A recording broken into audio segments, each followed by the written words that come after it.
presepe ho fatto di sagome pensando di utilizzare questo spazio nel capitello di Sant'Antonio di Baruchella di Santa Maria del Rovere. E c'è il bue, la natività classica, il bue, l'asino, il bambinello, un po' di pecore e un pastore. Le sagome le ha pensate bene mia moglie.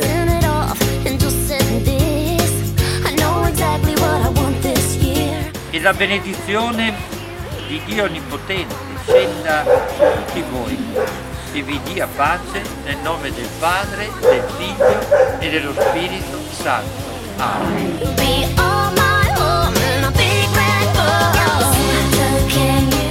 Con un augurio di buon Natale a tutti i telespettatori di Antenna 3.